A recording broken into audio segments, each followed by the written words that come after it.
Hey guys, welcome back to channel UPSC CSE Basics. In this video, today we are going to cover theme 9 Kings and Chronicles, the Mughal courts, that is from 16th to 17th century CE. Chronicles here means the memoirs, the land revenue records, farmans, that is imperial orders, etc. The page talks about the Mughal rulers, how they derived their power. They derive their power from divine theory. That is, they are superior than other people and sent by God to rule. This is how they justified their rule, which is a very popular theory. The chronicles give details about how imperial ideologies created and disseminated. Only the creation of imperial ideology is not important, but also how they are disseminated, because it is ultimately leading to rule, which is dissemination and acceptance by people.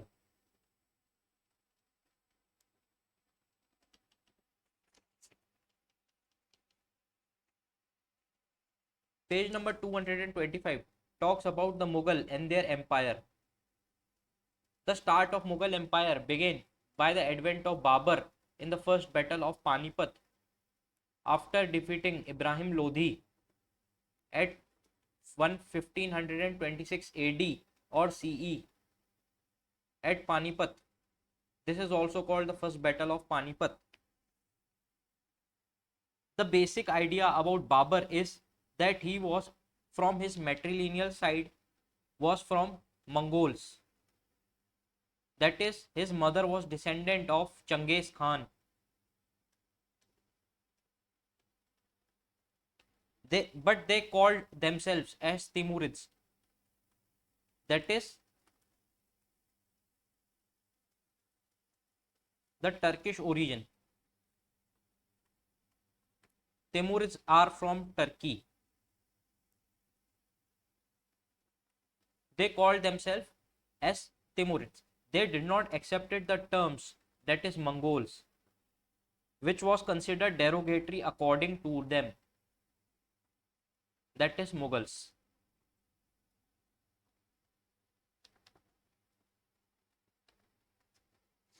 Guys, see, there is a mnemonic here which is Bhaj Sa. It shows the Mughal succession kings. Here B stands for Babur, H for Humayun, A for Akbar, J for Jahangir, S for Shahjahan, A for Aurangzeb.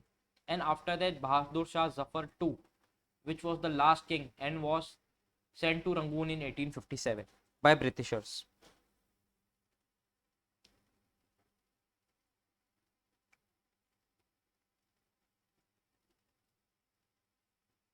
The 16th century CE, the condition was that the Europeans used word Mongol to describe the Indian rulers of family. That is, Indian rulers is equal to Mongols or Mughals, according to Britishers.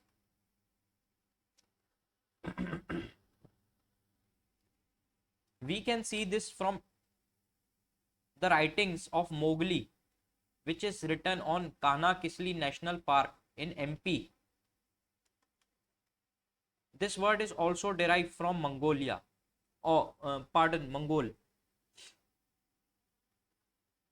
Babur.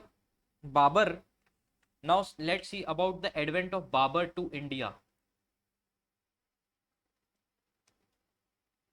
Babur, annoyed by Uzbeks, he was not allowed to rule here and was unable to establish in his empire in Uzbek side.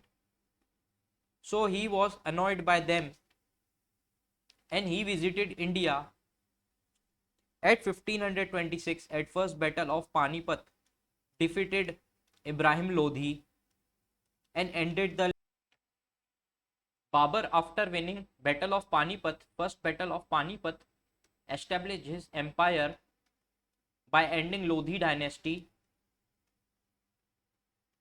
and the successor of Babur was Humayun. He was lost to Sher Shah Suri and went to exile or took refuge at Safavid kingdom. Guys, Safavid is Iran, Timurid is Turkey. Babur took refuge at Safavid, and after coming back in 1555 CE or AD, as we say it interchangeably, he regained his kingdom. But due to his bad luck or destiny, he died 1 year after that.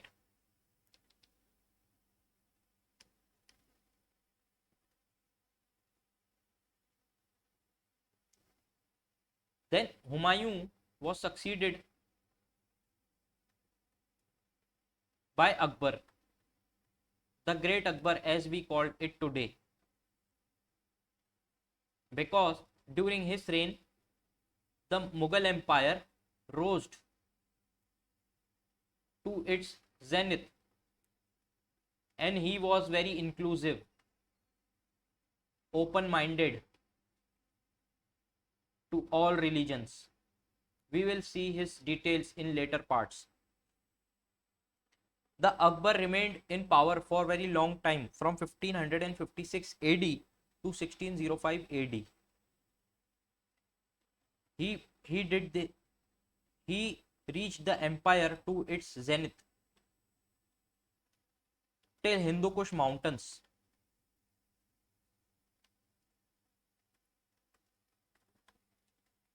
He also kept in check, Akbar also kept in check the Uzbeks of Central Asia, Safavids of Iran. He had established a diplomatic relations and set it as Hindu Kush as natural boundary between Mughal Empire and Central Asian empires.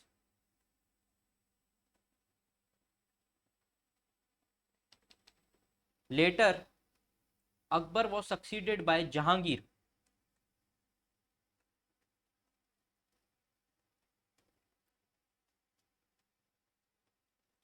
Jahangir. Guys, remember the trick that in UPSC generally,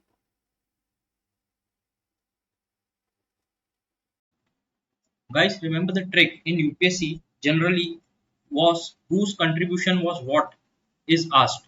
Then if you have no idea, then you can give a blind guess and add things like Jahangir established paintings or he was very fond of paintings. So major paintings have been made during his era. Similarly, Shah Jahan was so fond of architecture that he made many architectural buildings like Lal Killa, Jama Masjid, and Lal Killa, Jama Masjid, Red Fort, etc. Uh, so you can give a blind guess on these things. If architecture is asked, then Shah Jahan. If paintings are asked, then Jahangir. This is a general rule. But remember, these can be violated at times, so be cautious. You will develop deep thinkings like these as you proceed and absorb NCRTs because these are the foundation of UPSC. Now, guys, page number 226 mentions that 16th to 17th century CE, that is from 1500s to 1600s, the institution of imperial service was formed. That is, imperial structure was created. This can be visible from visible center of Mughal administration was courts. That is, the court was the nucleus or high powered center where majority of ruling activities, imperial orders took place.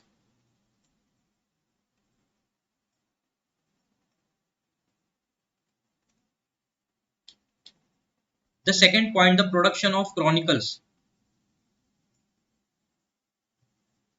This mentioned the different chronicles, different written at different times and for different kings or rulers. The difference between them is in languages they conveyed, but more or less the details remained same because the writers were also from same descendants and kings were also from same descendant. So they continued the tradition of writings. Major are Akbarnama, written by Abul Fazl in Persian language. Second is Babarnama, written by Babar in Turkic language or Chagatai language. Third one is Humayun-nama, written by Gulbadan Begum, who was sister of Humayun.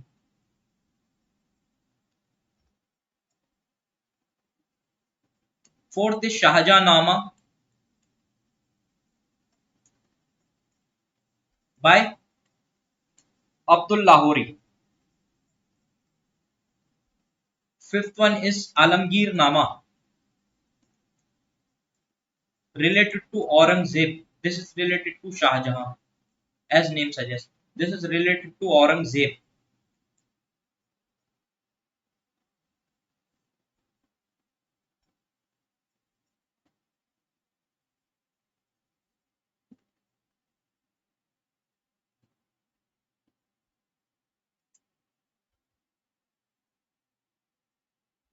The production of chronicles was also the major source of details which conveyed the central idea of rulers, their religious policies, their revenue system, either the empire was monarchical or republic, etc. The details like these were conveyed. The empire ended, that is, the empire was majority during Akbar's what at its zenith, then started declining due to Aurangzeb's religious policies and adventurous behavior and frequent conflict with Marathas led to the decline of Aurangzeb's reign, and by the reign of Bahadur Shah Zafar II in 1857 the empire finally demolished and British took over, or East India Company handed over power to British government, or Queen became the ultimate power.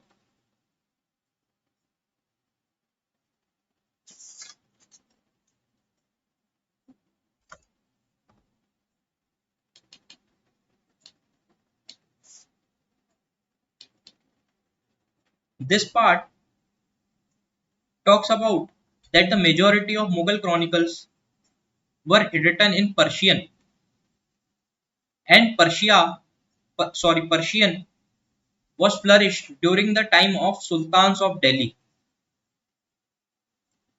But different Mughal emperors sometimes preferred Turkic language and sometimes Persian. But it was Akbar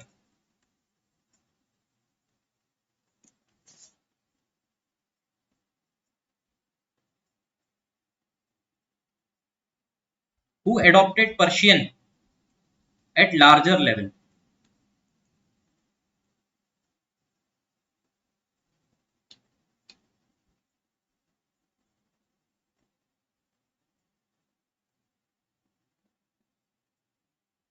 The languages used by other rulers were such that the Babur used Turkic language. Akbar was the first ruler who used Persian, and at his time, the Persian plus many local languages got exchange of words, and the today's Urdu language was formed by mixing of Persian plus Hindi, that is the language of India, and Urdu was formed during 15th century CE.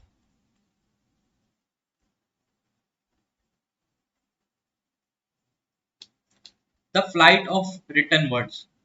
This by Abul Fazl mentioned the term Chirag-e-Shahenshahi, which is the lamp of wisdom.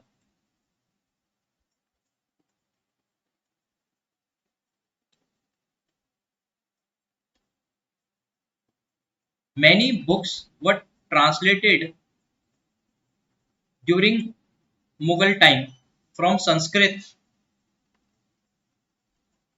to Persian. Such were Raznama, which is book of wars, which is related to Ramayan. Mahabharat. Mahabharat, that is the book of wars, was translated on the name of Raznama in Persian language.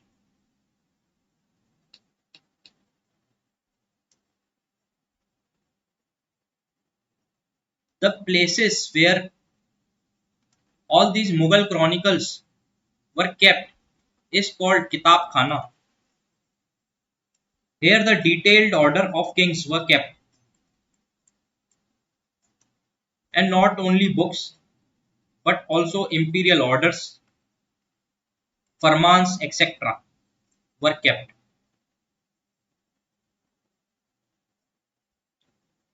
All the all the writings, guys, remember this was a very important place, that all the books in the Mughal India and their manuscripts, that is handwritten items, these were the central these were the central repository of Mughal manuscripts and writings. So this was an important place. Guys, remember, see this. This is calligraphic. The manuscripts were written in calligraphic script sometimes, which was very favored by Akbar. He liked Nastalic script, or rather writing style of calligraphy. And in this writings, the book covers, etc., manuscripts, etc., were written and preserved at Kitab Khana. The Akbar was so fond of this Nastalic that he used the word Zareen Kalam, that is golden pen, and this was given the term to Muhammad Hussain of Jammu and Kashmir for his good calligraphic skills. The painted image. The painted image here were many much revered during Akbar's time, and Abul Fasal has said that paintings are way of communicating about kingdom and power. That is, they are more powerful as expression than from writings.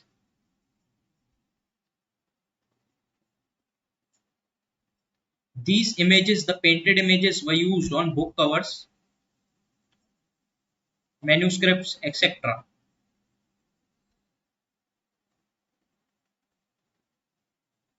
Guys, in Islam, it is a general belief that creation of God, that is human, cannot be created by men. This is a general belief according to orthodox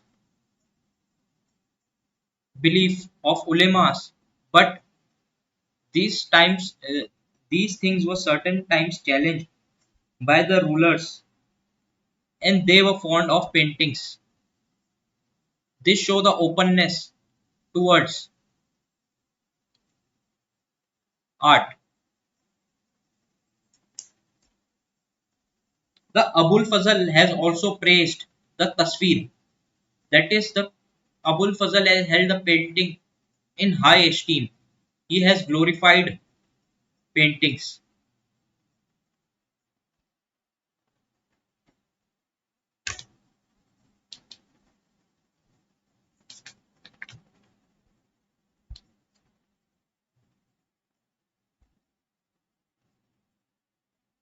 Guys, see, the religious ideologies kept changing according to people's belief,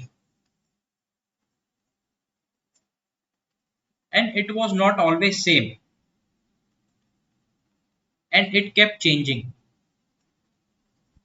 Like Safavid of Iran, who were also from Muslim background or lineage, trained painters at court. And Akbar also, it is also said that Akbar hated those who disliked paintings.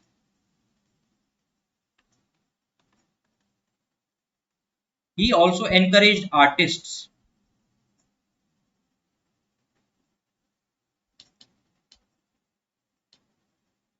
Guys, the Akbarnama and Badshahnama, these are the important Mughal chronicles which are well known. The author of, as we have already discussed, Akbarnama is Abul Fazl. The basic background about Abul Fazl, that he grew in the imperial capital of Akbar is Fatehpur Sikri, that is Agra. He was grown here, and he was consistently opposed the views of ulemas. And Abul Fazl was also having religious view similar to Akbar, so he was a spokesperson of Akbar, and he was favored by him many times. He was officially appointed by Akbar to write manuscript or any Akbari, that is Akbar Nama. He was officially appointed. He mostly, almost about 5 times revised so as to omit the errors and provide the authentic document.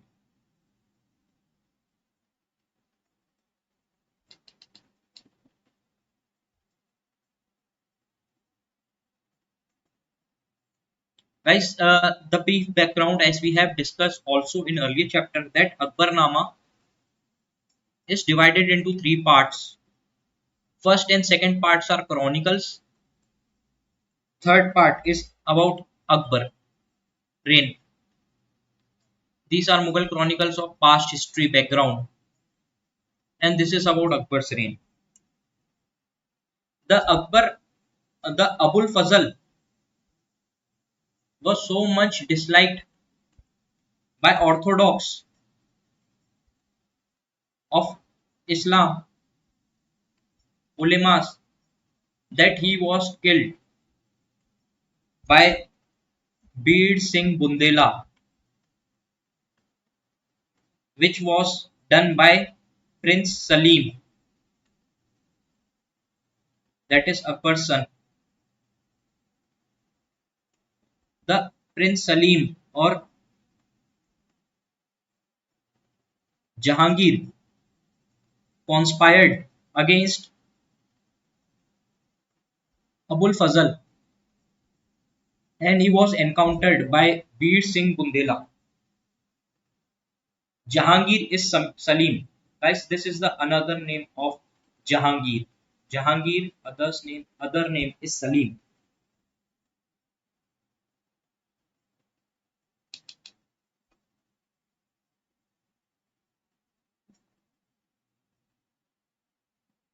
Guys, the Badshah Nama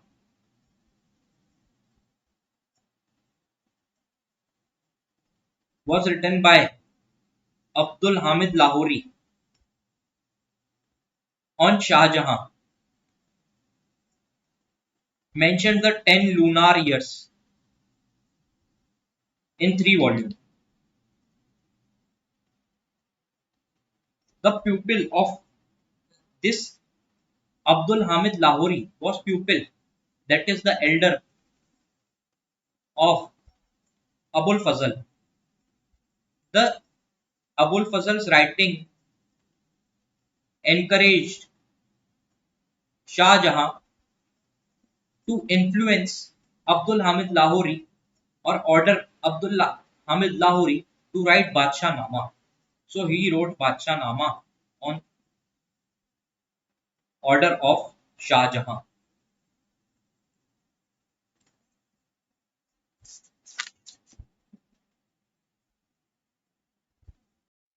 Guys, the image here on page number 233 shows this is Jahangir. This is Akbar. This shows Akbar in white, means he is become now pure soul and has reached near to God. Whereas Jahangir is seeing as praising Akbar. Guys, remember in Mughals or generally in Islam, there is no law of succession. So the only way that was conquest, that is either of self, relatives or others. This has been repeated throughout the history because there was no formal law for succession that son should become the king after the king's death. There was no law such thing like that.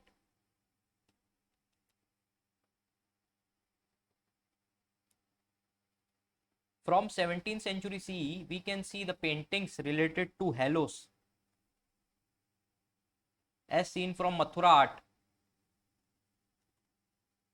plus European elements also in Mughal paintings.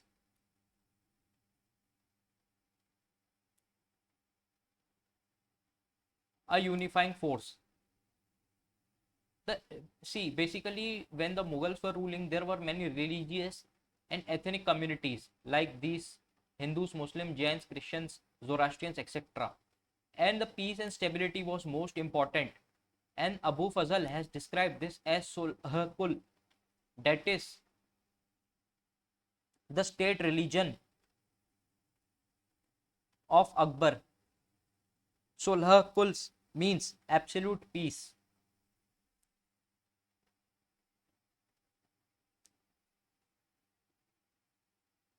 This was implemented throughout the state policies. And Mughals generally kept cordial relations with Rajputs, Dakkanis, Turanis, Iranis, etc. Especially Akbar. He propagated Sulhul, that is absolute peace.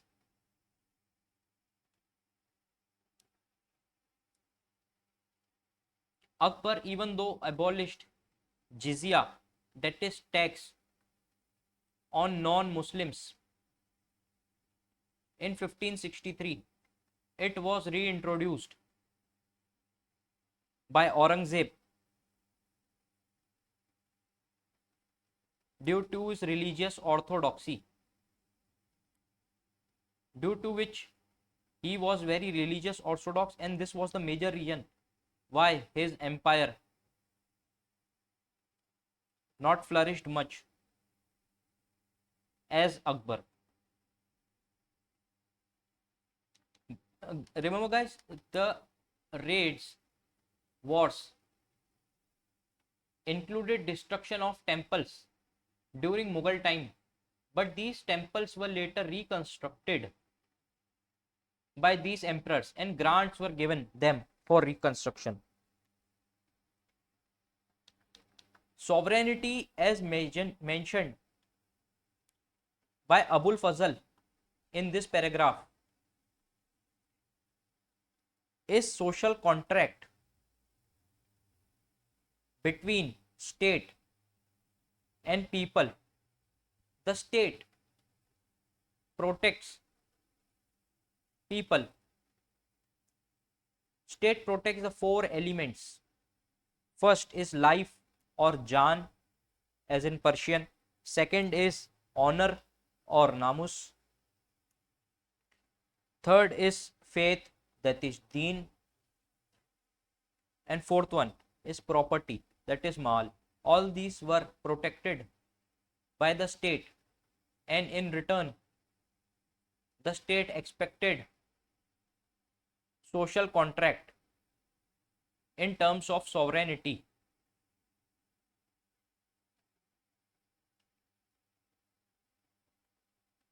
The Jahangir was so famous for his justice, thus he called himself the Messiah of justice. This is called the chain of justice. In this image, he is seen shooting the black person or entity, which is poverty, injustice, etc. Here the lamb plus lion are shown together so as to establish the faith of Circle, that is absolute peace.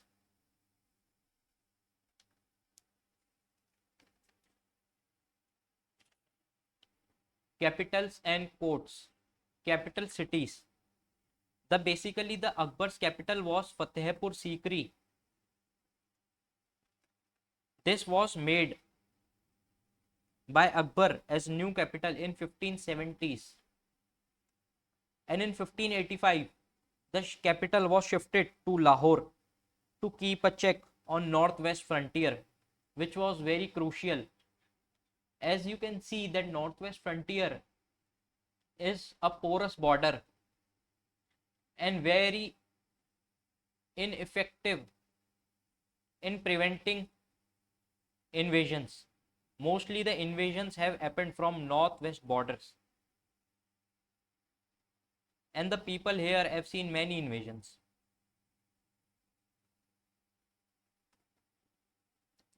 Okay, the courts, the capital cities. The capital city of Akbar was Fatehpur Sikri near Agra. At Agra, he built Agra Fort by red sandstone.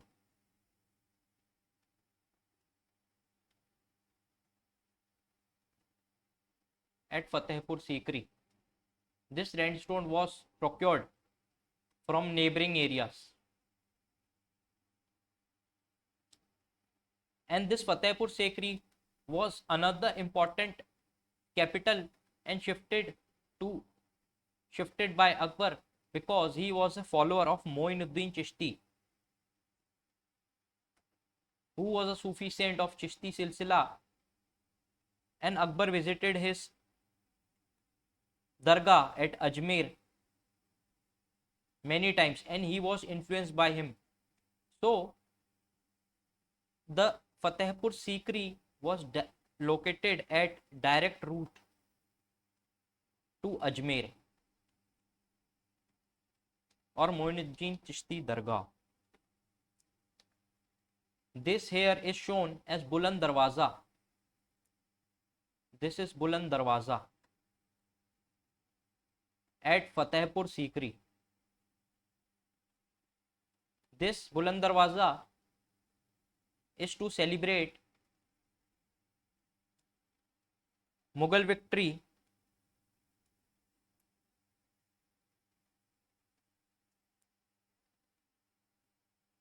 by Akbar over Gujarat. This Buland Darwaza was made by Akbar at Fatehpur Sikri.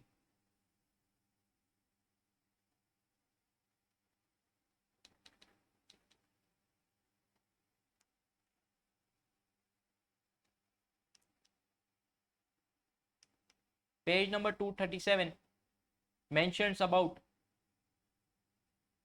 the Mughal court, which was a power center or nucleus.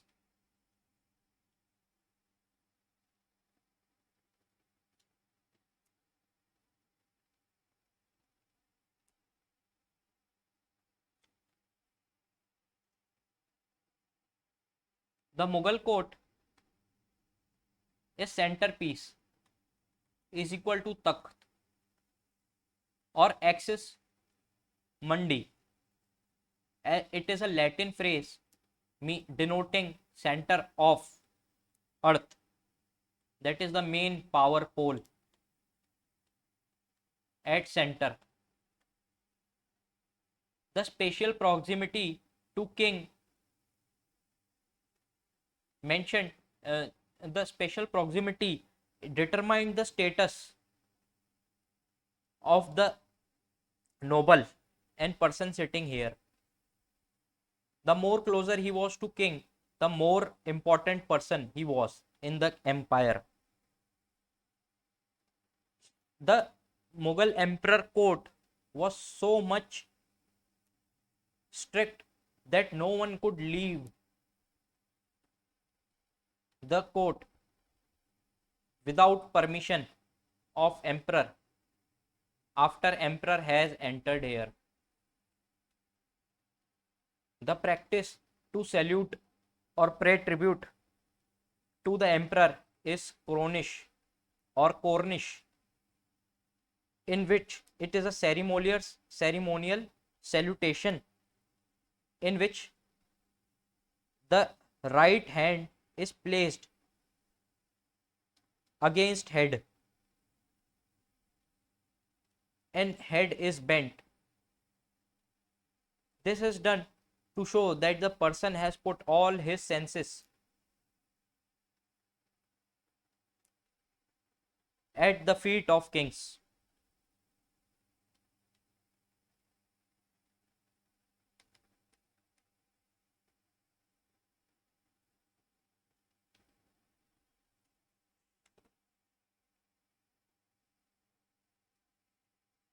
Page number 238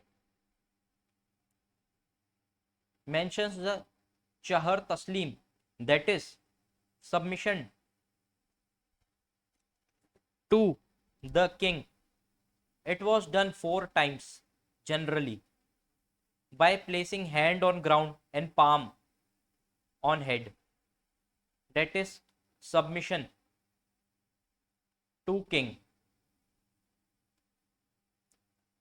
The Shabi Barat is the full moon night on the 14th Shaban, that is the 8th month of Hijri, which is considered auspicious, as on this day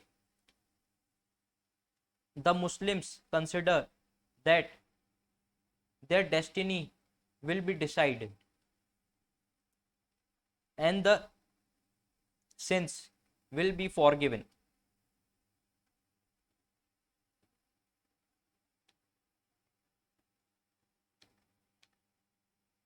The Akbar here is mentioned is so open to religions that he He has made a place Jharokha Darshan,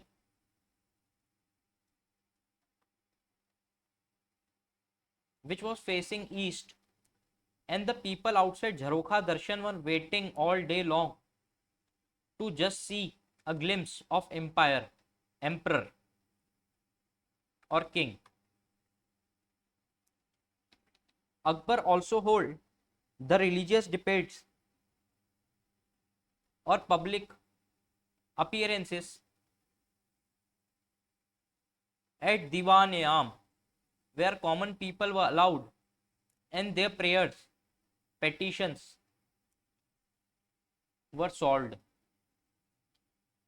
Diwan-e-Khas was for private affairs. As the word mentioned, Khas and Am. The Am is for common people, Khas is for special people. The architects has also mentioned the minars in Diwan-e-Khas and Diwan-e-Am. This is a ceremony which is called Tuladan. Here the Prince Khulram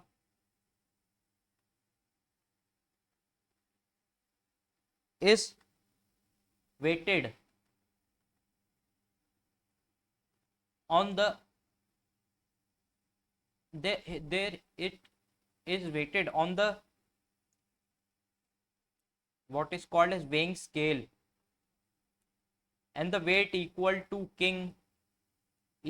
weight of precious gold was given in donation. This is called as Tuladan or Jashn-e-Wazn. Jashn-e-Wazn or Tuladan.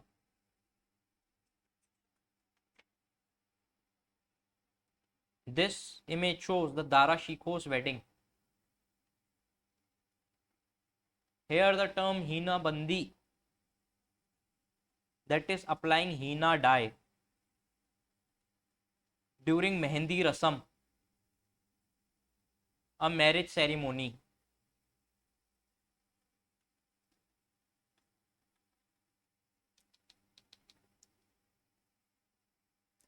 Titles and gifts. The Mughal emperors were so fond of gifts of high value that they gave importance to the person bringing the valuable objects. It is a sign of materialism, but remember, they were also open to general public who were in general not so much donating precious items to the king. Here Asaf Khan was given the title of highest minister next to king. Asaf Khan. It is an important, remember this. Jai Singh and Jaswant, who were Rajputs, were given the title of Mirza Raza. A robe of honor was also kept surrounding. Robe of honor was kept, which is called as khilat, which was worn by king. This is like today's day, the belt which is worn by Miss World or Mrs. World, like these competition. This was a robe or khilat.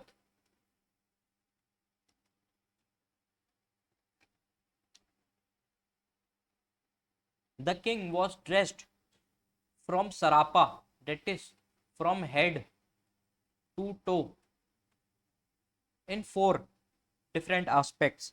First was tunic, second was turban, third was sash, that is patka, fourth was jeweled ornaments.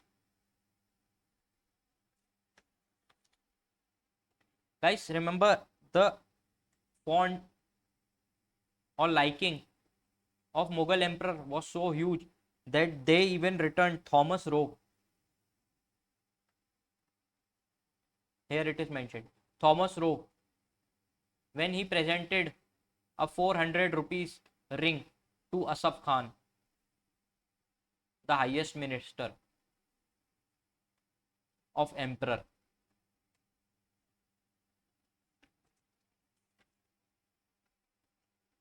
The imperial household. The imperial household. Page number 242. The imperial household, the harem, Harem, is domestic world of Mughals. It is derived from word haram, which is sacred place.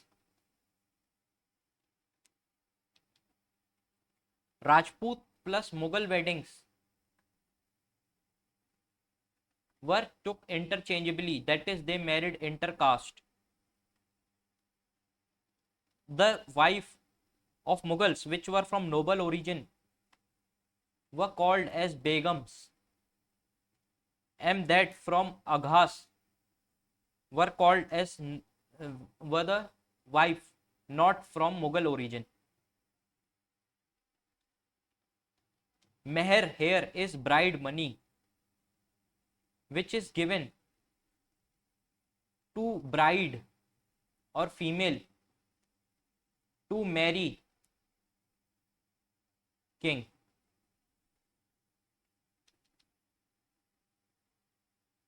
Here the status of Aghas can be changed to Begum if they had the will of king or played a role in royal aspect related to king. The slaves of household were called as Khwaja Sara.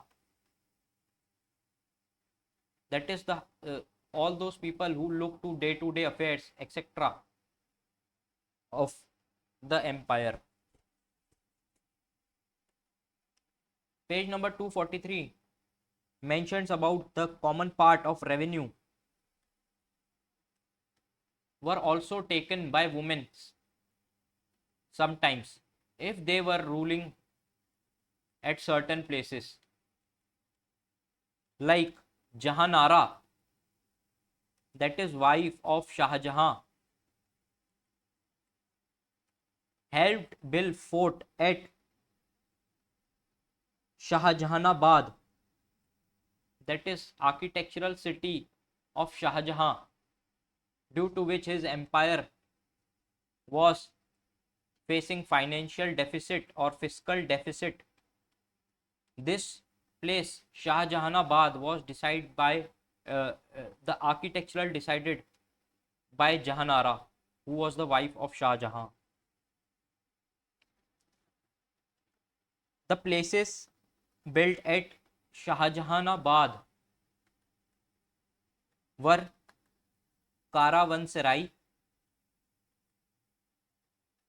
It was a two-storied building, plus Chandni Chowk Bazaar, which is in Delhi today, and third one was center of Shahjahanabad. Similarly, Humayun Nama was written by Gulbadan Begum. As we have seen, she was the sister of Humayun, as we have seen this earlier. Here, the women also played in resolving role in resolving conflicts of empire. This shows that the royal families have less caste discrimination.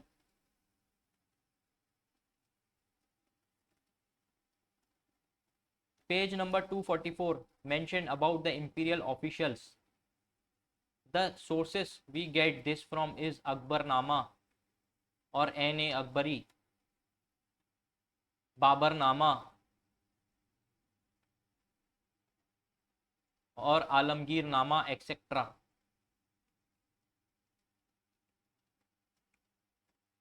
officers of Mughal Empire were called as Guldasta. Guys, Guldasta means the collection of flowers looking pleasant together. Pleasant only if together. Here, the Mughal Empire's officers was called as Guldasta. The nobility was from very many diverse backgrounds. Why this was done? So that to let people believe that the empire is inclusive rather than exclusive. Akbar court had people from Turani plus Irani and other Rajputs also. In fact, the most trusted were Rajputs by Akbar.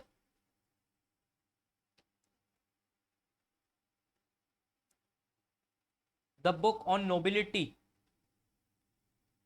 is written named Char Chaman, means 4 gardens, by Chandrabhan Brahmin.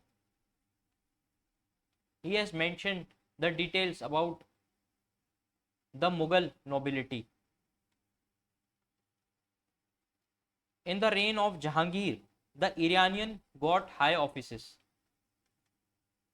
It is mentioned on page number 245. The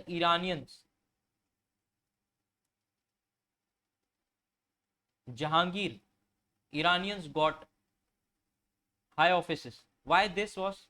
Because the prejudices of Noor Jahan, the queen, had political influence. She was the queen of Jahangir. She had political influences. As she was Irani, so most of the nobles were Irani. Aurangzeb appointed Rajputs to high power. The Mansabdari system was military plus political system. The Mansabdar of 1000 Zat or above were called as nobles.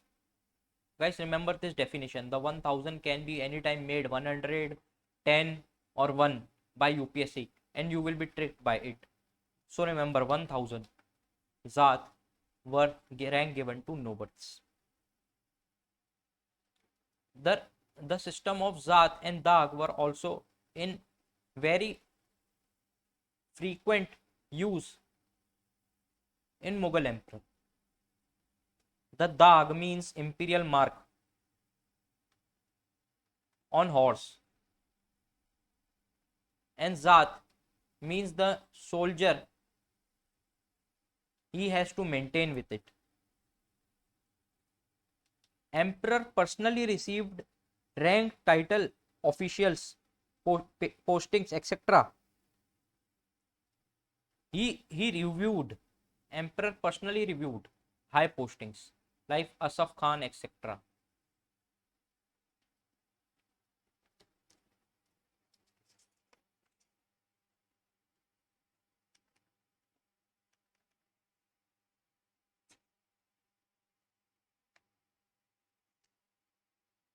The guys here some terms like Indian Muslims are called Sheikh Jadas, which are the ruling class of Indian origin.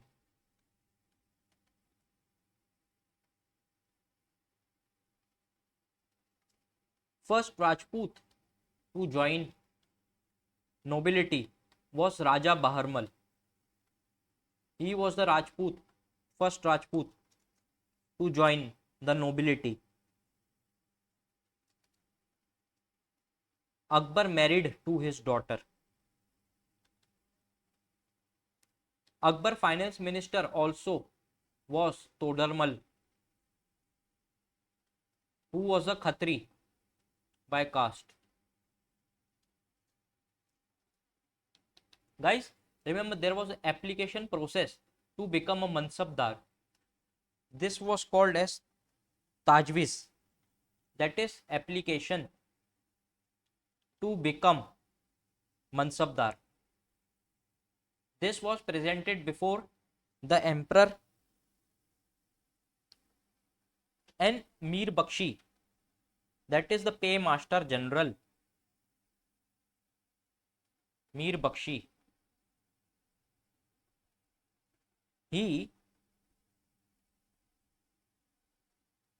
he stood in open court on right of emperor and presented the all candidates that are eligible for appointment and were appointed by him. Two important nobles next to the two important nobles next to king. First was Diwan-e-Ala.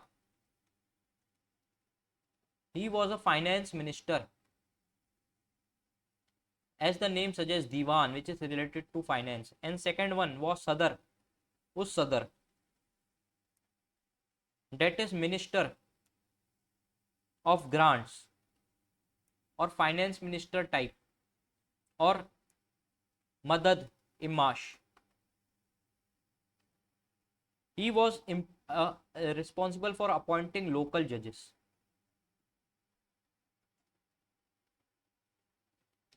The reserve force, like Tainat-e-Rakav, was like today's day CRPF.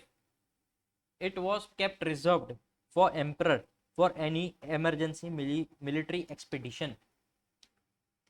Kasid or Pathmar or Pathmar, they were the round the clock relays. Relay means here one start, then second start after some distance, and third. These were the fast and efficient system of communication and spies, etc., to transport the information from one end to another end.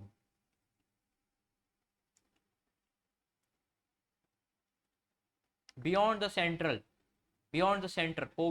provincial administration. Guys, the provincial administration was also paid attention by rulers of Mughal Empire. The system, like in central, was replicated in provinces, although the power at center was much more than at provinces. They were kept subordinates. The head of the province was called as governor or subedar. He was the head of Suba. Guys, remember the chronology: Suba, Sarkar, Pargana. The system decreases from here to here. Punango was revenue record keeper in provinces. Chaudhary was income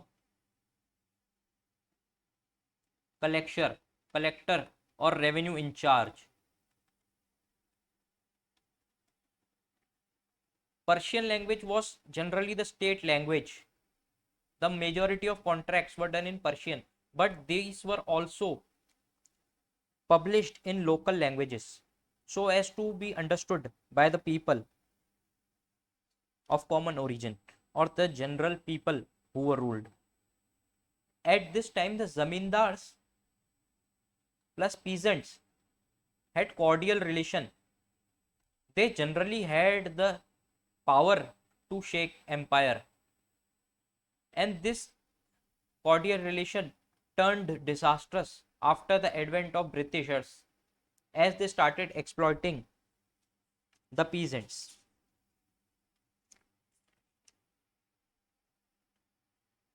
The borders of frontiers were kept very sacred, and very less invasions occurred from this side, even though there was a good understanding till Hindu Kush mountains. There was no invasions from this side, but Britishers came from sea route to India, and they exploited all over India. The new frontier of exploitation began in form of coastal India, or west coast to be precise. The frontiers were bordered by Safavids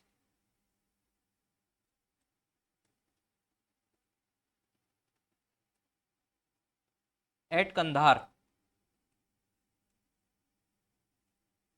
The Mughal relation hinge on control of frontier, as we have already discussed, that is Hindu Kush mountains.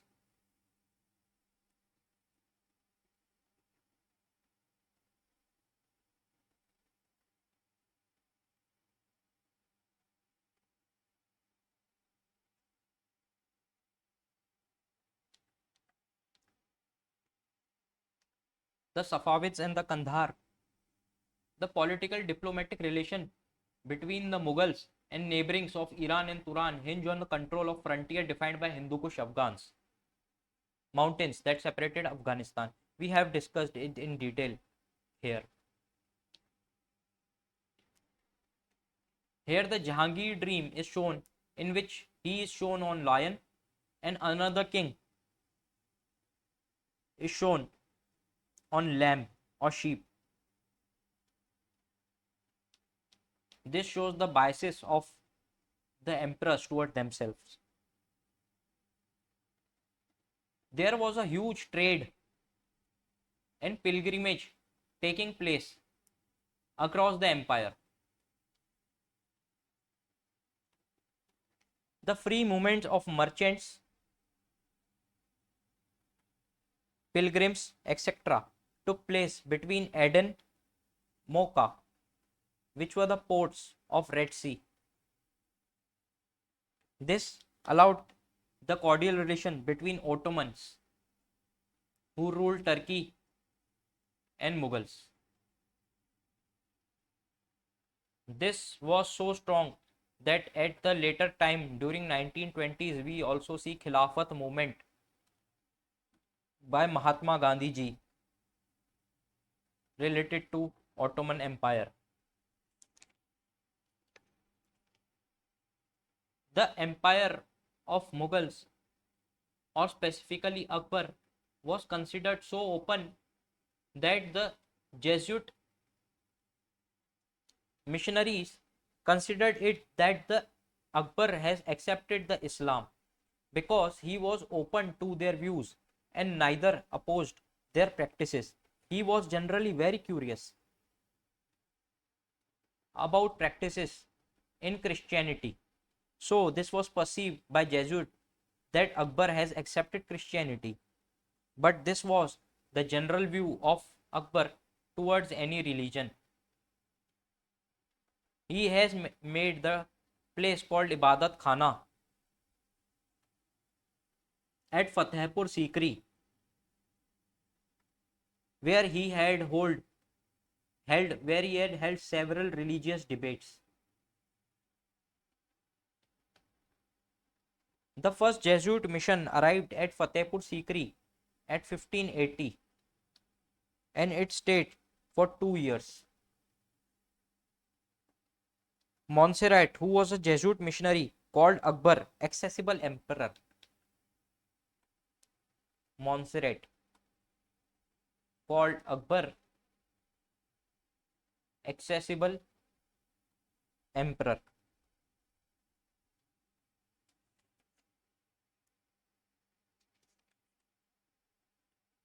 The formal religion of state was not much related to specific Islam, but some practices of good religions. This is during Akbar's reign, but by coming of Aurangzeb reigns that it became very orthodox and Islam centered. The transition, which also led to the decline of empire. Although there were certain places where they had exceptions, when the point came when they have to choose between rule or religion, they choose the rule or the good practices. Guys, this sums up the chapter Kings and Chronicles, that is the NCERT of class 12 history, Indian history themes part 2 is completed. I hope you, and guys, remember this chapter which we discussed today have been removed by NCERT But these are the important details which one should not miss, as these are given in previous NCRT edition. So guys, if you have any doubt, please feel free to contact me. Till then, keep grinding, work hard, live to full, respect your parents and elders. God bless you all, guys. Please like, share, subscribe. I generally don't say this, but just for formalities. Okay, guys. Bye.